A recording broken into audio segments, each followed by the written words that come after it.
Jees favourite വേൾഡിന്റെ വചന കേൾവിയിലേക്ക് എല്ലാവർക്കും സ്വാഗതം. പ്രതിദിന വിശുദ്ധ വേദപുസ്തക വായന 1128 ദിവസം. അപ്പോസ്തലനായ പൗലോസ് തീത്തോസിന് എഴുതിയ ലേഖനം 1-ാം അധ്യായം.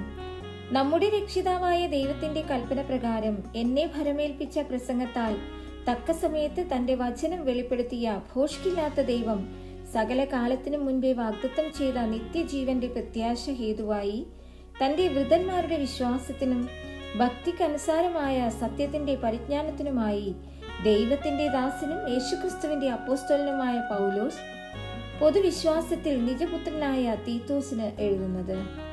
പിതാവായ ദൈവത്തിങ്കൽ നിന്നും നമ്മുടെ രക്ഷിതാവായ ക്രിസ്തു യേശുവിങ്കൽ നിന്നും നിനക്ക് കൃപയും സമാധാനവും ഉണ്ടാകട്ടെ. ഞാൻ ക്രേത്തയിൽ നിന്നെ വിട്ടേച്ചു പോന്നത് ശേഷിച്ച കാര്യങ്ങളെ ക്രമത്തിലാക്കേണ്ടതിനും ഞാൻ നിന്നോട് ആജ്ഞാപിച്ചതുപോലെ പട്ടണം തോറും മൂപ്പന്മാരെ ആക്കി വെക്കേണ്ടതിനും തന്നെ. മൂപ്പൻ കുറ്റമില്ലാത്തവനും ഏകഭാര്യയുള്ളവനും ദുർനടപ്പിന്റെ ശ്രുതിയോ അനുസരണക്കേടോ ഇല്ലാത്ത വിശ്വാസികളായ മക്കളുള്ളവനും ആയിരിക്കണം. അധ്യക്ഷൻ ദൈവത്തിന്റെ ഗൃഹവിചാരകനാകയാൽ അനിന്യനായിരിക്കണം. തന്നിഷ്ടക്കാരനും കോപിയും മദ്യപ്രിയനും തല്ലുകാരനും ദുർലോഭമോഹിയും അരുത്.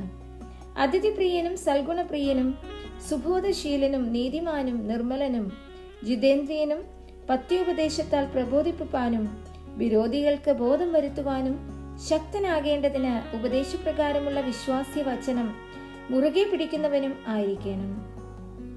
വൃഥാവാചാലന്മാരും മനോവഞ്ചകന്മാരുമായി വഴങ്ങാത്തവരായ പലരും ഉണ്ടല്ലോ. വിശേഷാൽ പരിച്ഛേദനക്കാർ തന്നെ. അവരുടെ വായ് അടക്കേണ്ടതാകുന്നു.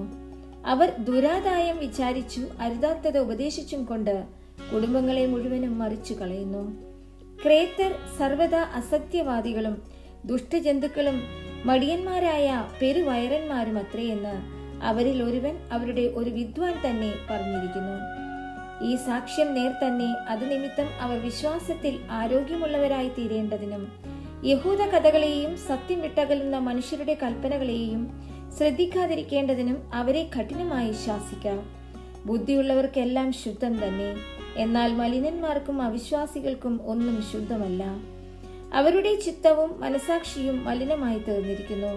അവർ ദൈവത്തെ അറിയുന്നു എന്ന് പറയുന്നുവെങ്കിലും പ്രവൃത്തികളാൽ അവനെ നിഷേധിക്കുന്നു. അവർ അറക്കത്തക്കവരും അനുസരണം കെട്ടവരും യാതൊരു നല്ല കാര്യത്തിനും കൊള്ളരുതാത്തവരുമാകുന്നു.